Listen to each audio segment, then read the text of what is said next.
aquí es un cuarto de hora.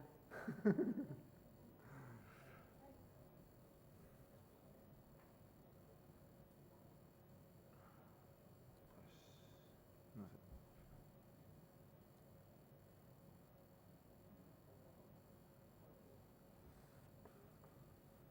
Bueno.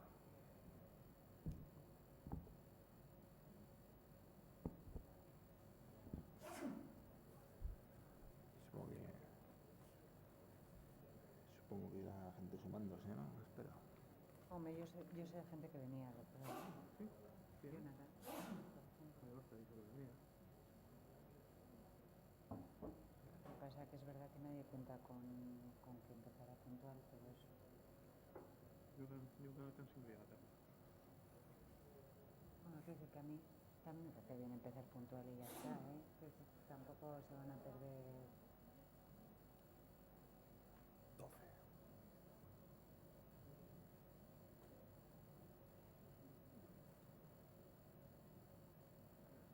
Bueno.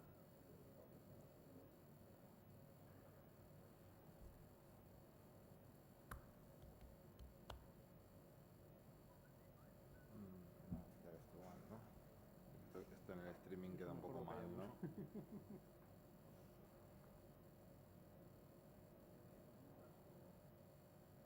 Bueno.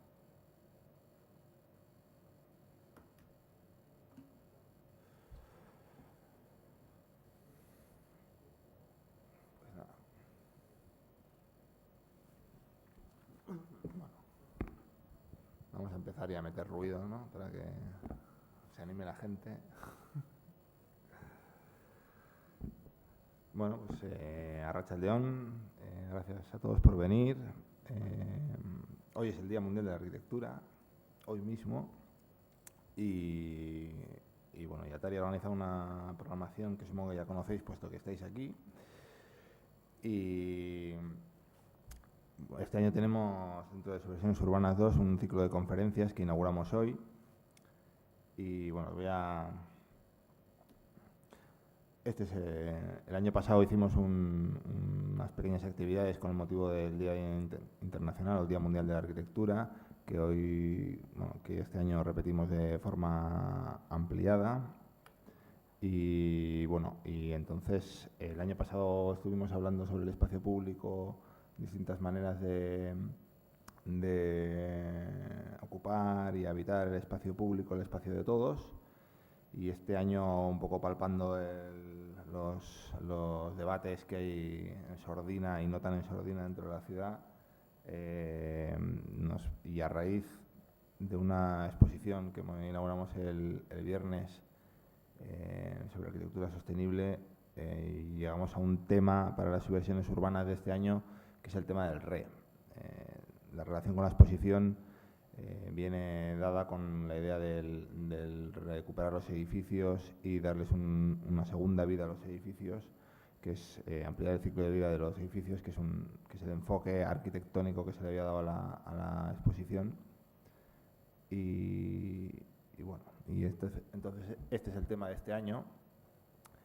Y tenemos aquí con nosotros al estudio Peña Ganchegui. Y bueno, a mí se me hace muy difícil presentarles a María y a Rocío aquí en San Sebastián, donde creo que bueno, no necesitan presentación y todo el mundo les conoce. Pero bueno, como esto está en streaming, nos pueden oír desde Tokio. Pues habrá que dar algunos datos. Fue un estudio fundado en 1988 en base al estudio de Luis Peña Ganchegui, que es el arquitecto, o al menos uno de los más importantes arquitectos vascos de la segunda mitad del siglo XX. Y en base a ese legado fundaron el estudio Peña Ganchegui. Y es un poco curioso presentar un estudio con estas características, porque es como un doble estudio, ¿no? No es la oficina de arquitectura o el estudio de arquitectura que estaríamos acostumbrados a presentar, pues con su filosofía, su manera de enfocar el trabajo, los proyectos de arquitectura. Son además, tienen una trayectoria previa y un legado que preservar, que bueno, como se ha visto esta mañana en la Plaza de la Trinidad. bueno, así para dar algunos datos, bueno, estudiaron en Barcelona, son arquitectos por la Escuela de Técnica Superior de Arquitectura de Barcelona, en Rocío Peña en el 92 y Mario Sangalí en el 90, y luego fundaron el estudio, no, anteriormente creo que fundasteis el estudio, y bueno, y a partir de ahí han desarrollado una larga trayectoria muy centrada en la idea de la construcción del lugar, de la interpretación del lugar, que es algo que ya nos explicaron en la visita en la Plaza del Peine del Viento, en la Plaza del Tenis, este sábado, donde, bueno, ahí se veía también ese nexo de unión, ¿no?, entre el legado de Luis Peña y luego en los proyectos que nos enseñarán, supongo que veremos esa idea del lugar, cómo se va enfocando en las distintas obras. Y bueno, el año pasado hicimos esta foto que veis en pantalla me gusta especialmente porque creo que refleja mucho el espíritu de Atari y las cosas que intentamos organizar.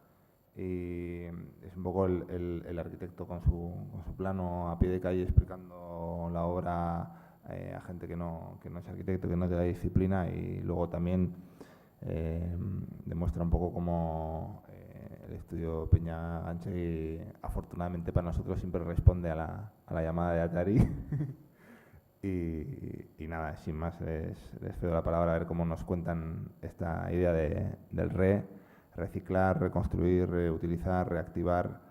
Bueno, coincide con la reconstrucción de la ciudad, con el bicentenario de la reconstrucción de la ciudad de San Sebastián, y pensamos que es una bonita manera de enfocar la arquitectura un día como hoy.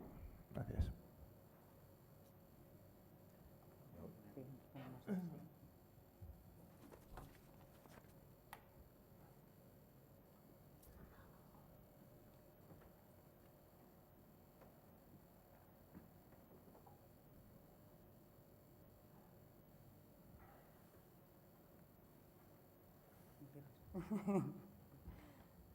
Ahí va, esto hay que pararlo de alguna manera.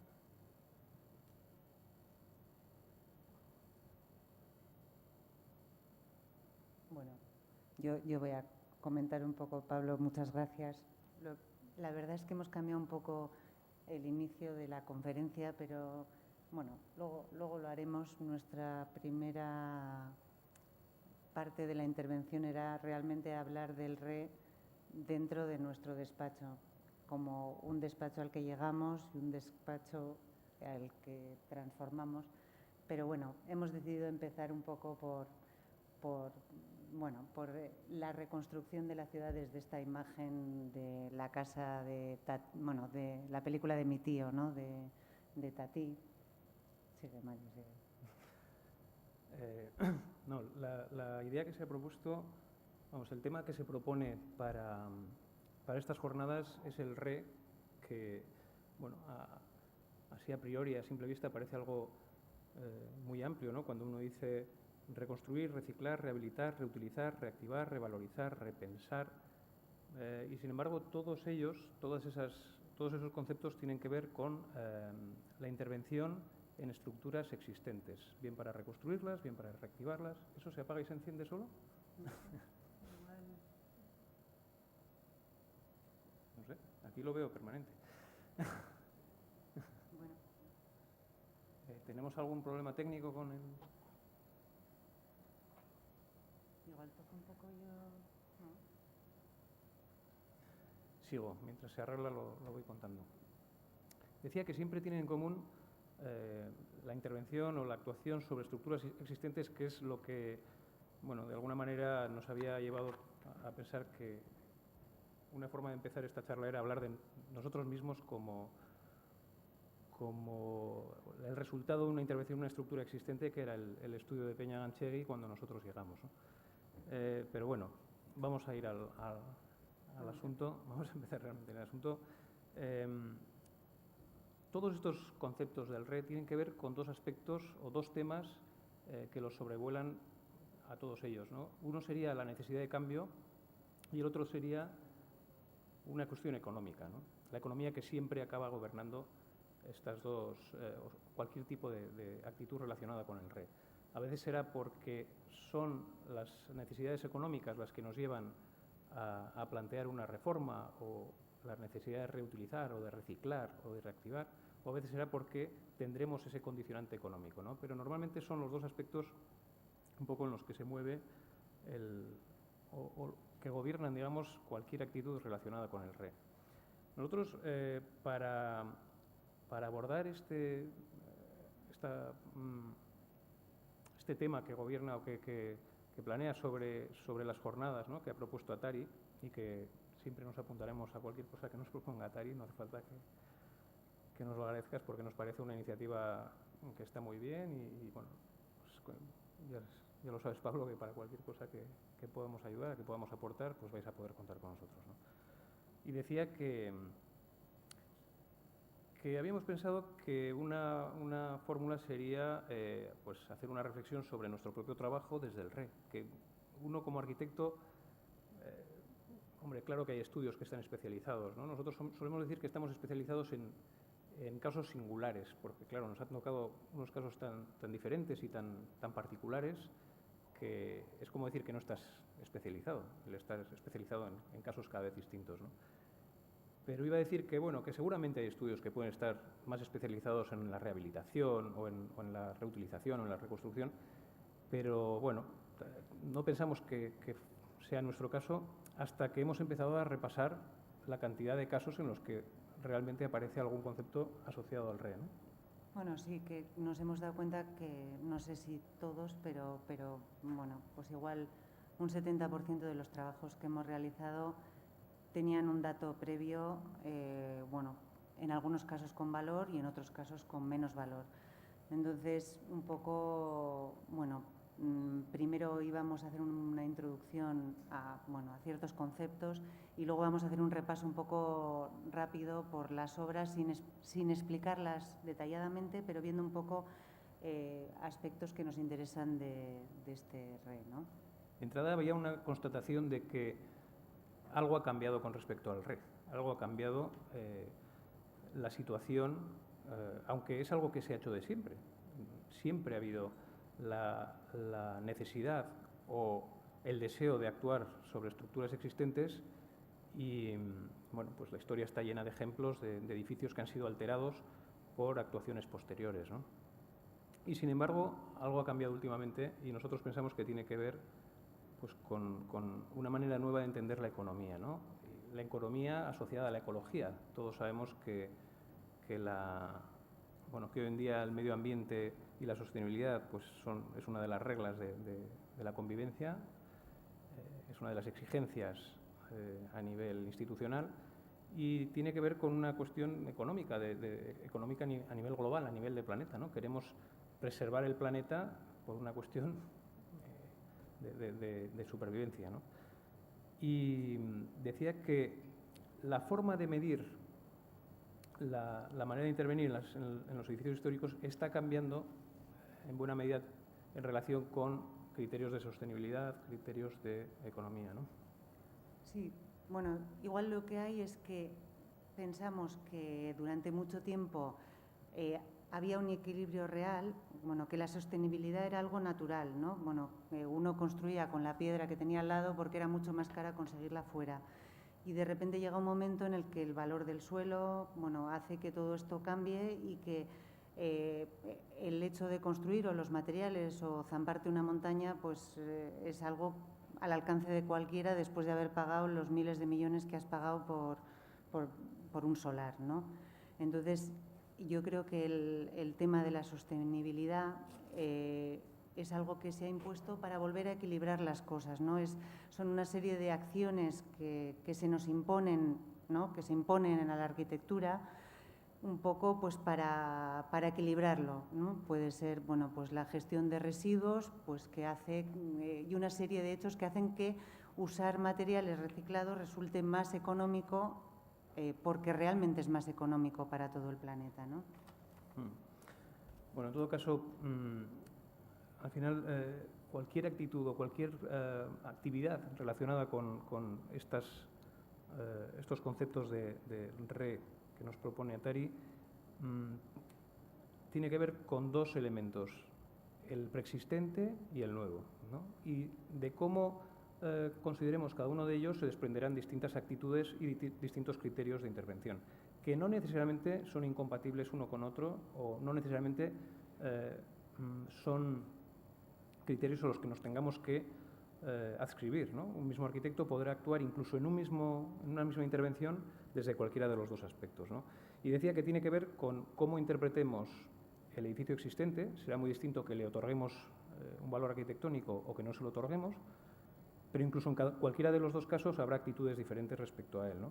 Y lo mismo ocurre con el nuevo. Será distinto si actuamos pensando que el nuevo tiene que dejar su huella, tiene que contrastar, tiene que ser diferente al edificio existente, o que tiene que ser una parte de él, o que tiene que sumarse a él, en fin. Y de las dos maneras de interpretar y de las posibles actitudes que se desprenden, nosotros hemos hecho algunas, bueno, una colección como comparaciones, de opuestos, ¿no? Sí, de opuestos. Y que queremos ilustrar ahora rápidamente para, un poco como introducción a lo que luego va a ser un recorrido por nuestra obra que esperamos hacer rápidamente, porque ya he dicho antes que al final han resultado muchos más proyectos de los que a priori pensábamos que podían ser, y entonces probablemente no expliquemos ninguno con detalle, sino que nos detengamos justamente en aquellos aspectos que nos ha parecido en cada caso que podía ser más relevante, ¿no? Decíamos que respecto a la manera de intervenir con respecto a un edificio existente, caben dos actitudes, por ejemplo, relacionadas con la lectura que se hace de lo nuevo respecto a lo existente, ¿no? Una posibilidad sería la del contraste, ¿no? Que es esto que estamos viendo en el caso de esta obra de Scarpa, ¿no? El Castelvecchio, en que bueno, pues el diálogo se establece directamente distanciándose o marcando claramente cuál es la intervención respecto al edificio existente, o esta que es la Fundación Querini Stampalia, también de Scarpa, en este caso en Venecia, ¿no? No hay ninguna duda del carácter de la intervención respecto a lo existente, ¿no? A veces este contraste está asociado con una voluntad por preservar la lectura de la ruina, de lo antiguo, ¿no? Este es un ejemplo muy bonito de la misma Querini Stampalia, en la que Scarpa se encuentra con unas escaleras roídas por el tiempo, ¿no? Muy desgastadas, que no cumplen ya una función de garantizar la seguridad en el desplazamiento a través de la escalera, y la reviste con unas losas de piedra que dejan a la vista la escalera original, pero garantizan esa necesidad de cumplir un poco con la seguridad, ¿no? Y otra actitud opuesta sería la mímesis, ¿no? Cuando uno se enfrenta a un edificio existente, hacer una lectura de ese edificio como la pauta que hay que seguir para la ampliación o para la extensión, ¿no? Sería el caso, bueno, pues aquí tenemos la famosa ampliación del ayuntamiento de Göteborg, ¿no? de Gunnar Asplund para los juzgados, que empezó siendo mucho más mimética, que tuvo un desarrollo en el que no vamos a entrar ahora porque tiene muchos proyectos durante muchos años. Este sería uno de los ejemplos más claros de continuidad mimética, y bueno, incluso lo que acabó construyendo nos explicaría sin esa lectura de la mímesis, ¿no? Hay una mímesis o un sometimiento a las líneas generales del edificio original, aunque no sea tan literal como intentar copiar exactamente lo que estaba en la base, ¿no? Un caso quizá más claro de mímesis, que no está aquí ilustrado, sería la ampliación de la Fundación Miró, ¿no? Donde Freixa hace sigue el mismo patrón, con la misma solución constructiva, con el mismo tipo de lucernarios, de aspecto. Uno va hoy a la Fundación Miró y no puede distinguir cuál es la parte nueva de la antigua, ¿no? Cuál es ampliación y cuál no, ¿no? Bueno, decíamos contraste frente a mímesis, ¿no? Otras dos actitudes contrapuestas que veíamos era un poco, le llamábamos la transformación versus el ready-made, ¿no? Entonces, bueno, pues transformación, poníamos como ejemplo los proyectos de Herzog y de Meuron, de la Tate Modern, en el que coge un edificio existente y realmente, bueno, lo maneja como algo sobre lo que se puede intervenir, que se puede transformar, que evidentemente tiene espacios, ¿no? Como el espacio central, que se respetan en cuanto a sus dimensiones y que se aprovecha uno de él, pero bueno, puedes intervenir con toda tranquilidad, añadiendo cosas. o el ejemplo, bueno, casi más exagerado, que es el del CaixaForum, ¿no? El del edificio de Madrid, que ya, bueno, lo usa casi como plastilina, ¿no? Lo puede elevar, le pone lo que sea encima, bueno, siempre dejando muy claro lo que existe, pero también lo existente como algo que no tiene tampoco un valor, que lo puedes realmente transformar, ¿no? Sí, hay una actitud casi respecto al edificio existente como si fuera parte del terreno, ¿no? Un terreno que uno se encuentra en el solar y decide que lo puede aterrazar o que lo puede transformar, ¿no? Pues este edificio ha perdido totalmente su función, ¿no? Su función, su valor, su carácter, sus condiciones espaciales para ser mero soporte de la nueva intervención, ¿no? que ha creado una transformación a partir de lo existente, ¿no? Y frente a Sí, frente a esta actitud un poco le llamábamos el ready-made. Habíamos elegido, bueno, una parte de las intervenciones que se han hecho en el matadero, ¿no?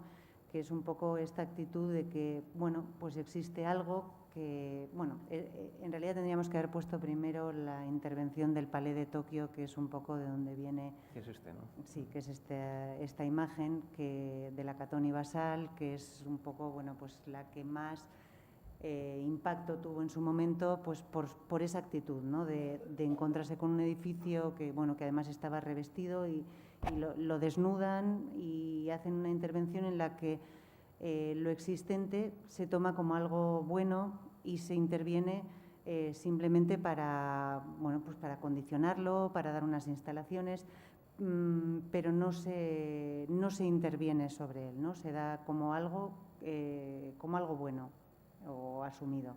Y el matadero, las imágenes que teníamos anteriormente, pues un poco seguían un poco en esa dirección.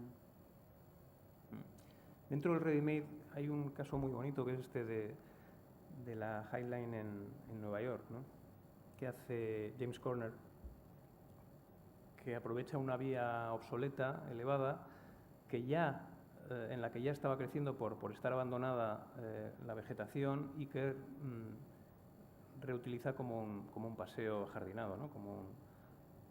como un parque urbano sobrelevado, ¿no? Bueno, pues efectivamente aquí casi estaríamos en un caso en el que están conviviendo las dos actitudes, ¿no? La actitud del ready-made de entender que aquello ya está hecho y aquello ya funciona de esa manera, y una parte de transformación en cuanto a hacerlo más, en cuanto a domesticarlo, ¿no? Otra actitud, otro par de actitudes opuestas tenía que ver con la yuxtaposición frente a la adición, ¿no?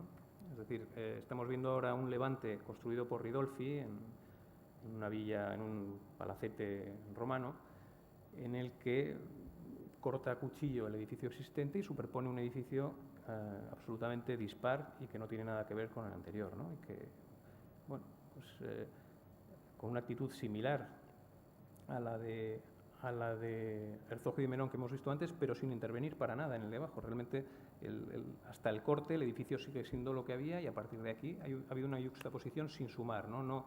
No hay una adición, que es algo que sí vemos nosotros en esta actitud, por ejemplo, de Luis Peña, aquí al lado en Reyes Católicos, cuando decide hacer un levante, vamos, que para hacer un levante sobre un edificio del ensanche Donostierra, pues tiene que interpretarlo como una cubierta mansardada que podría ser compatible con el edificio en el que se asienta, ¿no? Y precisamente la obra del Levante nos sirve pues para introducir un poco nuestro trabajo a través de esa presentación que hacía Pablo, ¿no? Y que encaja exactamente en lo que nosotros queríamos o veníamos a contaros, ¿no? Que para nosotros ya fue de alguna manera supuso un reinventarnos, o un reciclar, o cualquier red de estos que se nos ocurra, que es algo que tenemos que hacer ahora todos los arquitectos, ¿no? Por desgracia, esta situación tan dramática de la crisis nos está llevando a todos a reinventarnos, ¿no? Nosotros en aquel caso no fue ni mucho menos dramática, sino todo lo contrario. Lo que supuso fue reinventar o reconsiderar o repensar un estudio que había sido un estudio de renombre, pero que realmente cuando nosotros llegamos no tenía una estructura tampoco en aquel momento tan desarrollada, ¿no? Y bueno, pues de alguna manera esa necesidad de reconsiderar hasta dónde había llegado en aquel momento la trayectoria de Luis y cómo podía funcionar a partir de ese momento, pues bueno, pues supuso una toma de partido desde el principio para nosotros frente a la profesión, ¿no? Y no queríamos empezar a hablar de nuestra obra sin hablar de algunas obras de Luis que creemos que tiene que ver con el RE también, y claramente, y una de ellas, y la más evidente, es la Plaza de la Trinidad, la Plaza de la Trinidad que hoy cumple, que este año cumple 50 años, ¿no? Que esta mañana hemos celebrado su 50 aniversario colocando la placa del Docomomo. Sí, no, en la Plaza de la Trinidad, bueno, digo que uno de los temas es el reciclaje, ¿no? La Plaza de la Trinidad se hizo con los adoquines que estaban en los almacenes municipales y que habían sobrado del asfaltado de las calles de San Sebastián, ¿no? Era en ese momento un tema totalmente económico. No había dinero para hacer la plaza, había que hacer algo, y se utilizaron estos materiales que existían en la plaza, ¿no? Curiosamente a lo que volvemos, ¿no?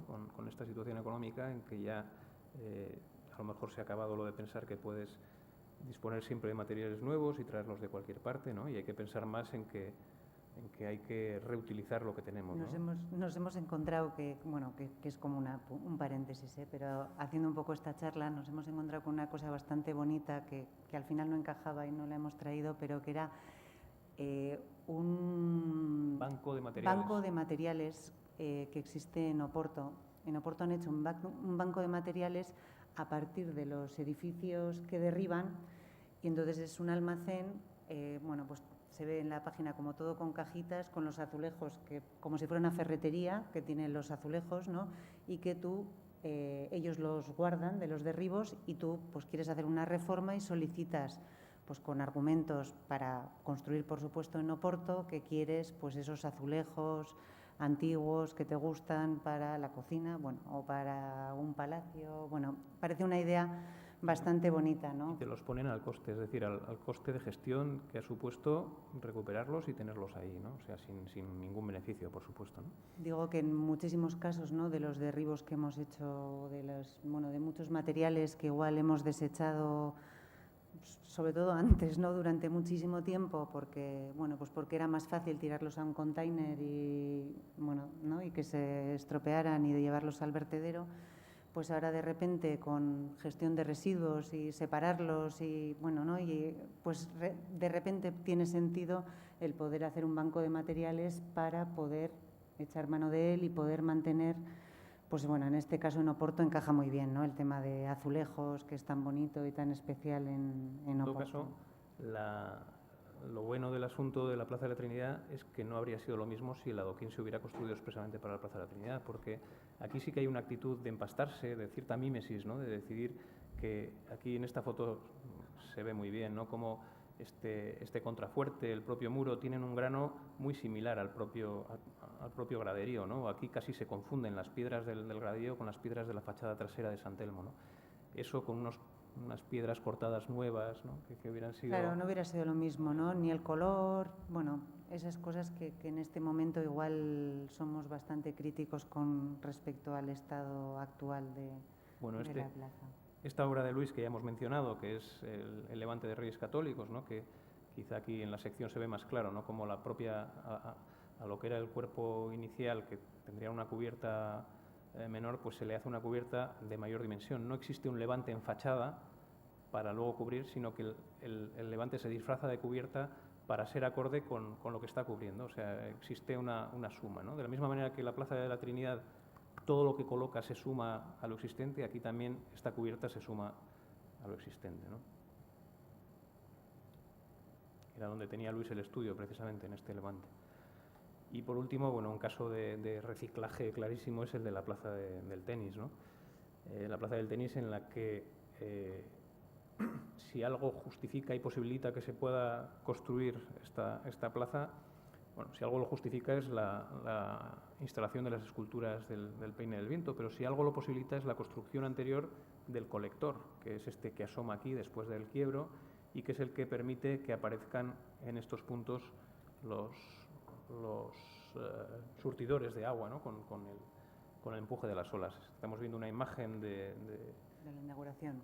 No, de visita de obra al propio colector, ¿no?, de Alfonso XIII, con Juan Machín Barrena, el ingeniero que lo hizo, y bueno, pues este es el resultado, ¿no?, de ese reciclaje, de ese reinterpretar, reactivar, reutilizar, ¿no?, reutilizar un colector que estaba allí con otro fin, ¿no? Y dentro de esta obra nos gustaba también ver cómo había en algunos puntos esta actitud similar a la de... A nosotros nos recuerda esta actitud a la que hemos visto antes. La Querini, ¿no? Vamos, a la de Scarpa, ¿no? La escalera de Scarpa colocando sus piezas nuevas, pero dejando ver... en este caso, con respecto a la naturaleza, ¿no? Con respecto a lo existente como algo, bueno, que ya estaba ahí, y explicarlo, ¿no? Como algo que pasa por detrás y que sigue por debajo, ¿no? Bueno, de hecho, la primera obra en la que nosotros intervenimos dentro de este relato es una obra que está hecha todavía con Luis, es el Palacio Armburu, y era un proyecto, de hecho, que Luis empezó antes de que nos incorporáramos nosotros al estudio. Antes te ha sorprendido, Pablo, que el estudio esté fundado antes de que acabáramos, pero es que realmente empezamos a trabajar antes de terminar, ¿no? Cuando el fin de carrera no lo hicimos en Barcelona, sino que ya nos trasladamos, y por eso el estudio se funda antes, ¿no? Y decía que cuando nos incorporamos al estudio ya estaba el encargo hecho, estaba empezando, y se trataba de restaurar, o de intervenir, mejor dicho, en un antiguo palacio barroco en Tolosa. Y a nosotros nos interesa de esta obra lo que aprendimos de Luis, y es que había una superposición de actitudes, según él, pues todas compatibles, ¿no? Este pretendido palacio barroco no tenía una configuración de todas sus fachadas digna, no había sido completado como debía, ¿no? Durante su construcción, pues había, por problemas económicos seguramente, pues había perdido temperatura y jamás se había llegado a completar. Entonces, para Luis había dos fachadas que eran las importantes, que son esta que aparece de piedra y la principal que no vemos en esta imagen, y había una necesidad de completarlas con este cuerpo que estamos viendo, con un estuco de cal, ¿no? Un estuco a la cal que consolida lo que debía haber sido el palacio. Para él esto no es ampliación, a pesar de que parte de los muros se construyeron, sino que es todo este cuerpo de ladrillo el que se construye para hacer la ampliación de lo que iba a ser un centro cultural, y posibilita la construcción completa de la cubierta, ¿no? Hay una simbiosis aquí, hay un sumar dos elementos en uno solo que acaba rematando la cubierta. Cuando nosotros intervinimos en este proyecto nos resultó un poco... Nos costó entender esta actitud viniendo de Barcelona, en una escuela en la que había que dejar muy claro qué era lo que existía y qué era lo nuevo, ¿no? Pero hay que pensar que es una actitud que Luis ha mantenido a lo largo de su carrera, y que de hecho acabamos de ver en la Plaza de la Trinidad, ¿no? Esa manera de pensar que si el proyecto lo necesita y si el lugar lo agradece, hay que sumar, ¿no? Hay que empastarse, hay que consolidar lo que existe, ¿no? Y en otros casos habrá que contrastar, como puede pasar con la plaza del tenis o como está ocurriendo aquí con el cuerpo de ladrillo, ¿no? Yo creo que otra cosa bonita que quería decir que aprendimos aquí era la actitud con respecto a lo existente, con respecto a la fachada, que comentábamos, que nunca, que es una actitud que luego, por ejemplo, hemos visto en la Provenza, viajando, que es este tema de no rehabilitar o de no intervenir sobre fachadas existentes, tocándolas en exceso, ¿no? Los edificios están sucios y se van a volver a ensuciar, y mientras la suciedad no sea una enfermedad que afecte al edificio, igual no es tan importante limpiarlo, ¿no? Y dejarlo como el primer día, como si lo volviéramos a estrenar. Sí que es importante, pues, intervenir en los huecos, en esas partes, ¿no? que son las que tocamos y que son las que realmente, son más cercanas. Y eso se ve mucho en la Provenza, ¿no? Que todas esas casas con esas enredaderas, si limpiaran la piedra como la limpiamos aquí, que la arenisca vuelve a estar nueva como el primer día, cuando pues las hiedras se caerían. No, ahí simplemente se toca un poco lo que lo que es necesario, ¿no? Y bueno, eso también lo aprendimos en esta intervención. Bueno, y había este diálogo de la cubierta, ¿no?, que hemos visto antes, en que digamos que se reconocía la parte digna con ese viedro de piedra rematado con los canecillos de madera, y en cambio la parte nueva se actualizaba, ¿no?, con una estructura metálica que construía el alero, ¿no? Bueno, esto es un poco el carácter que tenía el interior del edificio, que pretendía también pues, aprovecharse de la escala y de la, digamos, de la impronta que tenía el edificio antiguo, pero al mismo tiempo introduciendo nuevos elementos que en este caso, por contraste, pues se distinguían, ¿no? Esta es una obra que está recogida en la exposición que ha organizado también Atari en el Museo del Cemento, es precisamente el Museo del Cemento, y fue un concurso que organizó Rezola para intervenir en lo que era la antigua escuela que había construido muchos años antes Rezola para los empleados de la empresa. En el mismo complejo donde está el frontón que acaban de colocar ahora, el frontón de Torroja, que también ha recibido una placa del Docomomo, cuando nosotros intervenimos nos encontramos con este edificio.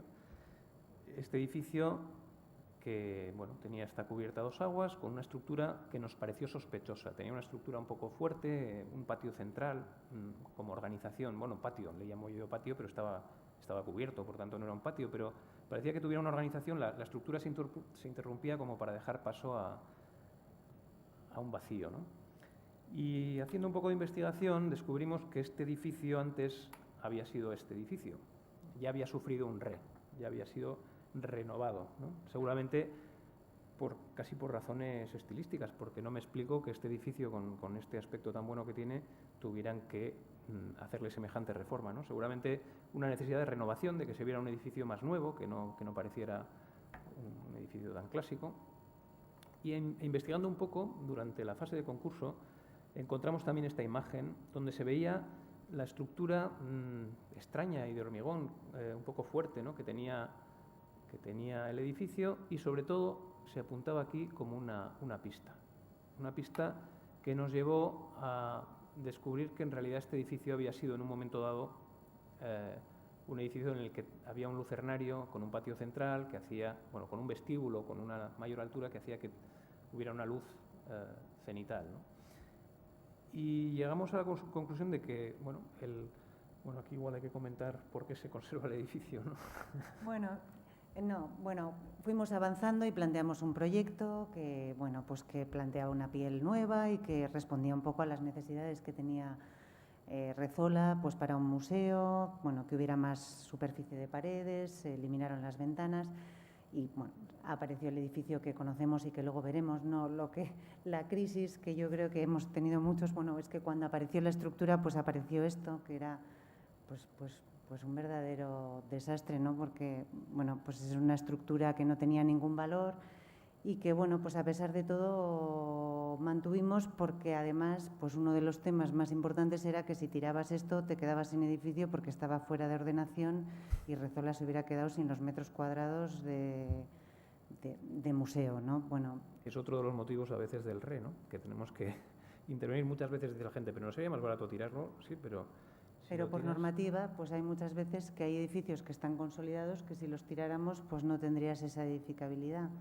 En todo caso, aquí hay una reflexión, y es que cuando nosotros descubrimos que este edificio tenía una estructura tan singular en el sentido de desproporcionada, esta estructura, para la luz que está cubriendo, no podría justificarse si no fuera porque es uno de los primeros edificios que se hicieron de hormigón y no tenía la resistencia que tiene hoy en día el hormigón.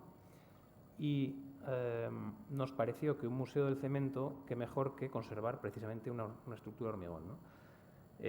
La crisis fue cuando, al descubrir los falsos techos y tirar los forjadillos que iban de vigueta a vigueta, pues nos encontramos con que en realidad no solo era un hormigón temprano, sino que estaba muy mal construido. Igual la Catón y Basal lo hubiera dejado así. Efectivamente. Igual nosotros ahora también, ¿eh? Seguramente bueno, ahora quiero decir que lo comentábamos, ¿no? Que en aquel momento, pues bueno, el tema fue rasear la estructura y y dejarla como está en este momento, pero... Bueno, total que el edificio, nuestro proyecto consistió únicamente en revestir esa estructura con una nueva piel y habilitar de nuevo el lucernario, ¿no? Con otra forma para darle pues para darle otra actualidad, para darle otra manera de entenderla, ¿no? Pero recuperando el lucernario. A esta piel que envolvía el edificio, la estructura original, se le superponen el resto de funciones que se nos pedían, ¿no? La sala de conferencias, un almacén, etcétera. Pero básicamente, bueno, el proyecto está explicado a partir de esa estructura, ¿no? Por eso, bueno, pues aparece esta piel que niega del edificio hacia el exterior, también porque el entorno no nos ayudaba en gran cosa. Es una ordenación hecha como un poco a trozos, cada edificio tiene su propia personalidad y no está marcando tampoco ninguna pauta, y además era un almacén, era un sitio en el que había que exponer unos elementos interactivos, autoiluminados, en fin, a todos los niveles. El contenido, los gestores, los diseñadores del contenido nos pedían oscuridad en el interior, ¿no? Bueno, pues el edificio se comporta un poco como un armadillo hacia el exterior, que en el interior pues disfruta, bueno, estamos viendo imágenes de interior, ¿no? En el interior va a disfrutar de la luz cenital, ¿no? Esta es la estructura recuperada, que es lo que decía antes Rocío. A lo mejor este esfuerzo que hicimos en rasearla pues fue un error, ¿no? A lo mejor habría sido mejor dejar a la vista, con todas sus carencias y con toda su crudeza, aquella estructura de hormigón, ¿no? Aquí estamos viendo, bueno, pues la zona central, la estructura del lucernario, que le da pues un nuevo sentido al edificio, tanto desde el exterior, ¿no? Porque aparece como un elemento protagonista, como desde el interior, ¿no? Y que encierra justo debajo del lucernario la sala de exposiciones temporales. Bueno, aquí aparece un edificio de Luis, pero no por un proyecto de Luis, sino por otro de nuestros proyectos RE. Y es que en un momento dado nos piden desde el Colegio María y José, este es un edificio que hizo Luis Peña en Zumaya en los 60 con Eduardo Mangada, y llega un momento en que el colegio necesita ampliarse, necesita nuevas aulas, nunca había tenido aulas de infantil, ¿no? Infantil. Bueno. Es algo que les ha ocurrido a muchos colegios, ¿no? El infantil antes era un terreno que estaba fuera de los colegios, que era la guardería, y poco a poco los colegios van ampliando, van reduciendo la edad a la que se accede, y entonces también en el Colegio María y José de Zumaya ven la necesidad de ir incorporando aulas infantiles. El edificio, como habéis visto, giraba en torno a un patio al que volcaban en forma de porche las plantas bajas, ¿no? Aquí estamos viendo pues, el porche que mira hacia la ría, y que es la zona donde decidimos actuar para hacer la ampliación. Este es el vestíbulo de acceso, es un poco ver el tono del edificio. Estamos viendo el patio a través de un pasillo. Es un edificio en el que hay una presencia importante de rojo a través del ladrillo y de las carpinterías. Y lo que no es rojo es este verde que cubre los techos, un verde un poco de hospital, que también reviste los radiadores, ¿no? Y que, bueno, pues fue un poco la pauta cromática, en este caso es importante, ¿no? Nosotros intervenimos en este edificio totalmente despegados del edificio. Quisimos que se conservara la lectura original del edificio de Peña, y para ello nos distinguimos de la geometría y del color que se había utilizado en la construcción del macizo, ¿no? de la fábrica. Primero fue un aula de los más pequeños, que tenía que incorporar algunos aspectos de psicomotricidad, y entonces, bueno, pues se hizo con 2 alturas para que pudiera haber una piscina de bolas, de pelotas, y también que cayera una chirristra, y bueno.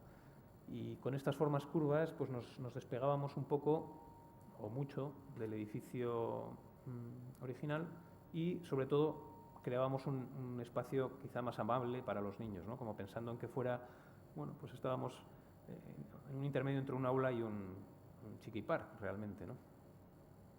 Que es como le llamaban los niños al aula esta, le llamaban el chiquipar, ¿no? Y aquí estamos viendo, es el resultado, con el tono que decía antes, ese gris verdoso, ¿no? Que se distingue mucho del rojo de cualquier material que antes formalizaba los muros, y con esa forma curva que aparece como a modo de elemento orgánico, ¿no? En el propio porche. Unos años más tarde nos pidieron también que reconvirtiéramos 2 aulas de la planta baja en 7 aulas para preescolar también, para edades de entre 3 y 6 años, vamos, que al final acabó incorporando incluso de los 0 a los 3 años, ¿no? Estáis viendo aquí de la 0 a 1, de 1 a 2, de 2 a 3, porque llegó un momento en que acabaron cubriendo absolutamente todo, ¿no? Bueno, esto es un ejercicio un poco más complejo de cómo conseguir, que es una de las tareas que a veces se nos impone en una reforma, ¿no? Muchas veces las reformas surgen de la necesidad de que ha nacido, ¿no? El segundo hijo es niña y el primero es niño y hace falta 2 habitaciones. O ahora viene la abuela a vivir al piso y necesitamos otra habitación, ¿no? Bueno, muchas reformas surgen de una necesidad de cambio en la distribución porque hay que habilitar más espacios. Bueno, pues este era uno de esos casos. Nos pidieron reconvertir las antiguas aulas de gran dimensión en muchas aulas pequeñas que hicimos pues como pudimos, ¿no? Con esta distribución geométrica que partía de unos vestíbulos centrales y daba paso a las aulas, ¿no? Bueno, no nos entretengamos demasiado. Sí. Y con la misma lectura, ¿no? Está enfrentado al anterior, lo vamos a ver enseguida, y bueno, pues tiene un diálogo entre ellas dos y que se despega totalmente del edificio original, ¿no? Vamos un poco más. Bueno, este fue un concurso que era un momento en el que la Filmoteca pensaba que se instalaría en lo que ahora son las escuelas de Morlands. Esta era la antigua fábrica de gas y bueno, fue un concurso en el que bueno, tampoco estaba muy claro el programa de la Filmoteca sí, pero no seguramente el programa de actuación con respecto a los edificios existentes. Y bueno, pues nos encontramos con varios volúmenes en la parcela muy diferentes, con alturas y en cuanto a características, ¿no? Con diferentes valores cada uno de ellos, ¿no? De hecho, yo creo que aquí hay una lectura, o vamos, para mí en este proyecto lo que recogemos son las enseñanzas de Luis en el Palacio Aramburu, ¿no? Porque hay una lectura de lo existente como había hecho él, ¿no? En el que decidimos qué creemos que tiene valor y qué creemos que no lo tiene, o qué creemos que tiene que permanecer o puede tener sentido, como era esta nave que albergaba el gasomotor, ¿no? El aparato que transformaba el gas en electricidad, o este cuerpo de las oficinas, ¿no? Que tenía una cierta presencia y sobre todo nos parecía que podía guardar un poco la memoria histórica del lugar, ¿no? Con esta imagen que siempre había sido un poco la más visible. En cambio, este cuerpo de aquí no le veíamos ningún interés y este tampoco, de forma que no solo no tenía interés, sino que estaba muy dañado interiormente y decidimos derribarlos y quedarnos solo con estos dos, ¿no? Pero también aparece una actitud similar a la de adosarle otro edificio, como en el caso de Aramburu, cuando decidimos que estos dos son 2 elementos de una terna en la que aparece también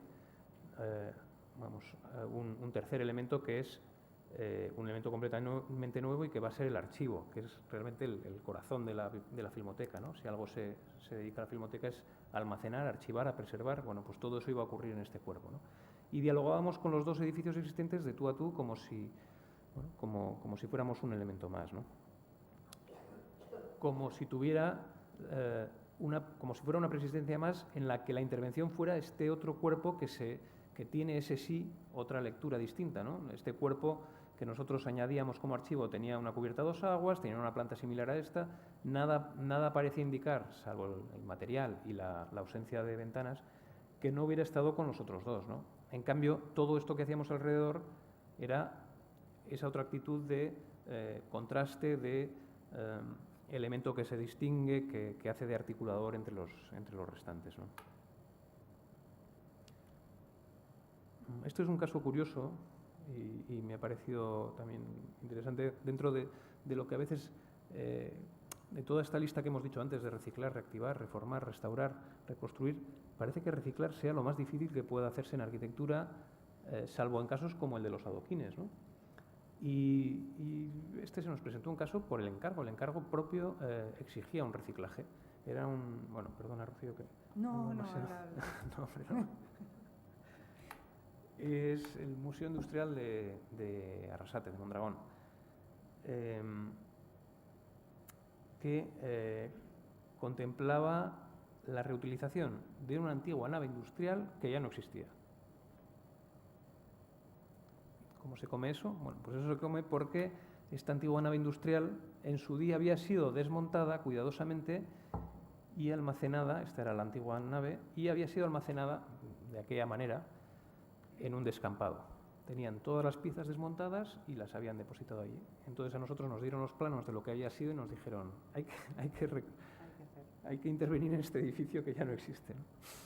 Entonces, bueno, a nosotros primero nos pareció una broma, pero luego nos pareció que podía ser un ejercicio interesante, ¿no? Y lo que propusimos es trabajar como si tuviéramos un mecano, un juego. Nos habéis dado una colección de piezas con las que se puede reconstruir unas naves que no tienen por qué ser las que estaban originalmente, porque seguramente las naves que estaban originalmente pues no nos sirven exactamente para hacer lo que queréis hacer, ¿no? Y para hacerlo en el sitio que queréis hacer. No olvidemos que claro, tenían las piezas pero no tenían el mismo sitio, ¿no? Entonces, bueno, con otro emplazamiento completamente diferente, pues no reconstruimos, sino reutilizamos, reciclamos las estructuras metálicas existentes para construir esta planta que estáis viendo aquí, ¿no? Toda esta planta, digamos que a base de elementos ortogonales y con retranqueos, que está exactamente construida aprovechando exactamente todo lo que se nos había ofrecido, ¿no? Y que tratábamos como la preexistencia, pero una preexistencia ficticia, y lo dejábamos a la vista haciendo que fuera que estuviera bueno, pues cubierta en buena medida de vidrio, ¿no? Había unas piezas menores que se cubrían completamente de vidrio y el resto se cubrían pues con unos materiales completamente nuevos, ¿no? De manera que resultaba pues una preexistencia que no era real, pero es que la preexistencia estaba dentro realmente, ¿no? Lo que se iba a exponer era lo que estaba en el interior. Bueno, y este era el detalle. Luego el resto del proyecto, pues claro, el programa era más amplio y tenía pues una serie de talleres y de salas de diferentes usos que se incorporaba al edificio existente como ampliación, ¿no? Como esa extensión que dialoga con el edificio existente y que pone en valor un edificio existente que no lo es, ¿no? Bueno, esto nos lleva al... Sí, este es el Museo de Euskal Herria, que esto realmente es casi, bueno, es una reforma interior, era un museo que ya existía y que tenía una exposición, que tenía unos contenidos marcados y que, bueno, pues que no funcionaba y que había un poco que remodelar. Ya era un edificio existente sobre el que se había actuado un poco con una actitud, con esta actitud, ¿no? O sea, el edificio realmente no existía, pero la intervención había vuelto a reconstruir los muros tal y como eran inicialmente. Bueno, algunas piezas sí que existían o algunos pavimentos, pero bueno, había salas un poco como estas en las que, bueno, todo es nuevo, pero intentando seguir un poco con el tono del edificio. Entonces, bueno, nosotros decidimos bueno, eliminar un poco el mobiliario y lo que eran paneles y, bueno, pues tomar el edificio como algo existente a pesar de que era inventado, también porque, bueno, pues porque estaba pintado y estaba en perfectas condiciones, y intervenir con las piezas como si fuera un mobiliario, ¿no? Había dos partes muy distintas dentro de la exposición. Una es esta, que era porque la planta del edificio era mucho más de salas, una al lado de otra, y una segunda parte que era la planta de arriba, que es la que hemos visto antes, en la que, bueno, los paneles se eliminaban y aparecía una planta diáfana en la que se podía intervenir con otra libertad. El resultado es un poco estos muebles que van pasando de una sala a otra porque la exposición y el discurso de la exposición debía ser continuo y no encajaba exactamente con el tamaño de las salas del museo. Esta es un poco la recepción, la entrada, y esta es un poco la intervención en la sala esa de arriba, más diáfana y muy distinta. Y bueno, nos quisimos, también había un tema de color, ¿no? de querer aparecer muy despegados del edificio, con estos naranjas y grises que nos daban también unas pautas y nos hacían cambiar. Bueno, nos servía el discurso un poco de los contenidos. Este es un poco el gris y bueno, y así conseguíamos también cambiar de un tema a otro cuando no podíamos hacerlo con las salas, ¿no? Hay una idea, salvando las distancias, pues de loft, ¿no? De ocupación de un espacio existente, colonizándolo con una intervención de pequeña arquitectura que va organizando la nueva función y que se despega de las paredes, ¿no? Y en cambio arriba hay un discurso muy distinto, ¿no? Sí, estas eran piezas mayores, bueno, era una apuesta, bueno, otra vez de mueble, pero un mueble muy diferente, ¿no? Una instalación, bueno, las cosas eran muy como se habían construido, con los tornillos. También el discurso de la exposición era más libre, estaba menos marcado. El otro teníamos mucho material, no nos podíamos, bueno, era el Museo de Euskal Herria y teníamos las piezas, los grabados, las provincias. Bueno, arriba era un poco, los contenidos eran, ya digo... Ya son dos versiones de lo mismo, ¿no? Porque sigue siendo un colonizar ese espacio, pero con un lenguaje muy distinto, ¿no? Bueno, brevemente, muy brevemente, San Telmo, nuestra propuesta para San Telmo, para la ampliación de San Telmo, que lo que hacía sobre todo era interpretar San Telmo como una pieza dentro de un sistema, ¿no? Ahora hablaremos de ello, pero quería hacer un apunte porque antes, cuando hemos hablado de las distintas actitudes que puede uno tener respecto al contenedor, o más que el contenedor, respecto a la preexistencia, pues una de ellas evidente es la restauración científica, ¿no? Lo que pasa es que la restauración científica muchas veces es pretendidamente científica, como en el que acabamos de ver del Museo de Euskal Herria, o lo que ha ocurrido en este caso con el edificio de la ampliación de San Telmo, ¿no?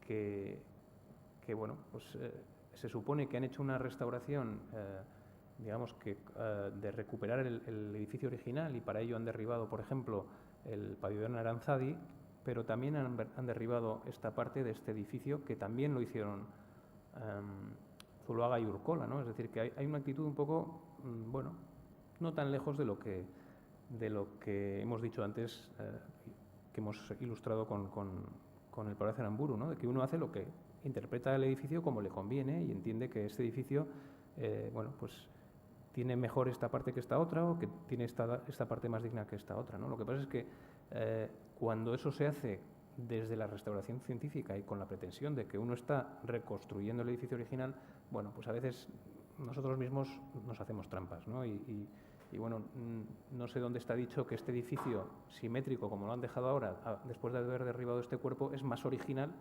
que como era originalmente, ¿no? A veces somos, pues eso, más papistas que el Papa y hacemos el edificio que no consiguió hacer el arquitecto, por lo visto, ¿no?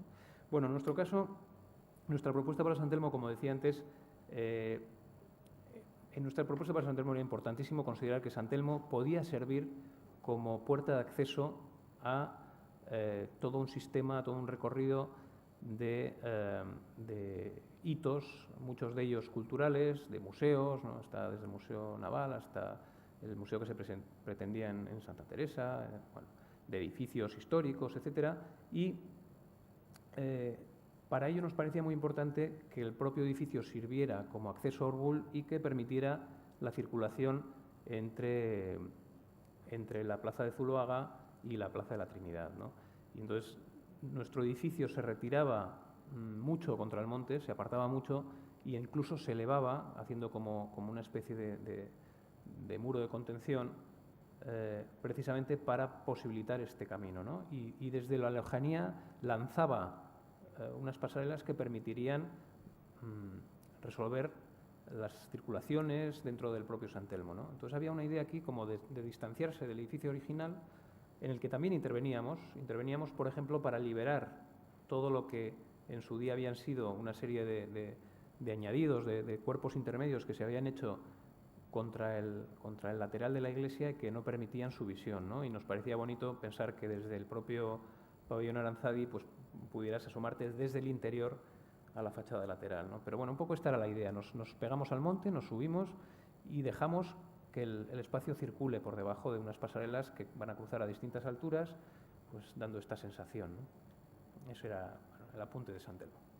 Bueno, este es el Cine Leidor en Tolosa, que es otra vez una actuación sobre un edificio existente. Bueno, el Cine Leidor es muy famoso porque era uno de los cines con mayor aforo de Guipúzcoa. Había sido el de mayor aforo, efectivamente. Sí. Que como veis, pues bueno, era realmente una cosa bastante increíble. Era como, bueno, una manzana abierta la que tenía este injerto y se accedía pues por el otro lado de las viviendas. Era realmente un edificio garrapata, ¿no? Que se cogía al edificio de las viviendas.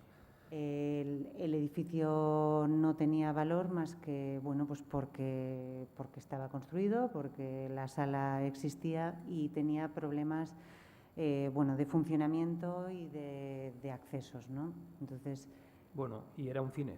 Sí. Era un cine que se quería utilizar al máximo para otro tipo de actividades, entre otras para el teatro, para sí, quería hacerse conciertos. una sala multifunción, sí. Y lo que pasa es que estaba muy restringida la capacidad de actuar sobre él porque no querían los vecinos oír hablar de que pudiera subir aquí una caja escénica, que es lo que habría necesitado este edificio, ¿no? Que subiera una caja escénica para que se convirtiera en un teatro, ¿no? Bueno, estamos ante un edificio que no tiene ningún valor arquitectónico desde el punto de vista de la conservación. Aquí no tenía, desde luego no estamos ante una necesidad de restauración científica, sino más bien ante un edificio que es realmente como un terreno, es algo que tienes, que tiene unas características y que puedes aprovechar a tu favor para la obra que vas a hacer, ¿no? Bueno, pues un poco como un jardinero muchas veces actúa con injertos y otras con podas, pues nosotros derribamos lo que no nos interesaba y añadimos lo que necesitábamos, ¿no? Esta es un poco la operación de cambio. Este era el edificio original que tenía este gran volumen de la sala al que se le había adosado un cuerpo de una sola planta que albergaba todos los camerinos, aseos y ese tipo de cuestiones, porque ya se estaba usando como lugar de conciertos, pero muy precario, ¿no? Lo derribábamos y dábamos continuidad al plano de la cubierta para ganar un poquito de altura, nada más que eso, y le adosábamos una serie de cuerpos de diferentes alturas que nos iban a permitir albergar las nuevas funciones, ¿no? Aquí lo estáis viendo la situación. Fijaros que esta es una manzana en U abierta contra una torre de 3 brazos y el edificio estaba ocupando esa manzana y salía, bueno, yo antes he dicho la garrapata, que puede sonar extraño, pero no se me ocurre algo más gráfico, ¿no? Que un edificio que está enchufado a este punto y desde el Paseo de San Francisco, pues uno accedía sin saber lo que había detrás, ¿no? Bueno, aquí seguramente lo más interesante fue encontrar el mecanismo que nos permitiera hacer esa ampliación haciendo compatible ese volumen con el espacio, ¿no? que lo albergaba, ¿no? Sin herir demasiado la sensibilidad de los vecinos que estaban acostumbrados a ver un volumen horrible, pero contenido al fin y al cabo, ¿no? Y este volumen iba a crecer. Y claro, cuando uno ha vivido toda la vida con unas vistas y con una luz que le entra, etcétera, pues que se las tapen o que le pongan, bueno, pues normalmente es un tema delicado, ¿no? Entonces tuvimos que hacer una operación de contención. Como digo, conservamos exactamente la misma pendiente de cubierta y si antes esta cubierta se acababa aquí, pues nosotros la prolongamos un poco para poder ganar un poco más de altura. Hicimos un peine en 2 alturas, ¿no? El peine del escenario tiene parte aquí y parte aquí, de manera que hay telones que se pueden colocar un poco más altos detrás. Eso estaba favorecido por el hecho de las visuales.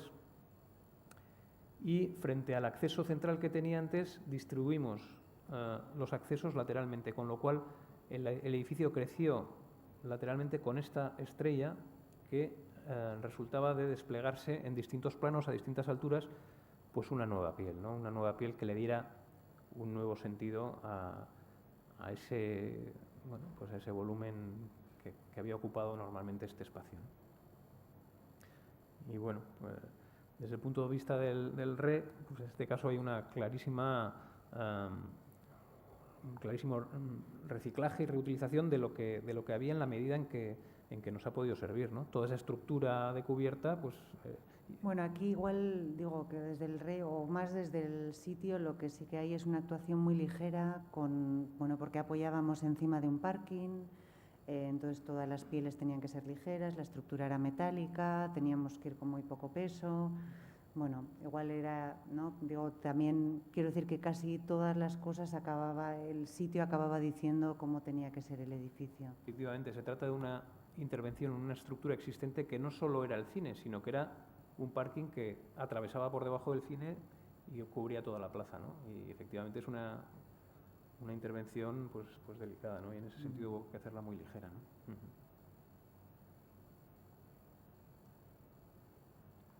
Había este discurso de hacer el zócalo, ¿no? Cuando la chapa llega a tener contacto con el entorno, pues se convierte en un zócalo de madera que va a permitir resolver pues las distintas necesidades, ¿no?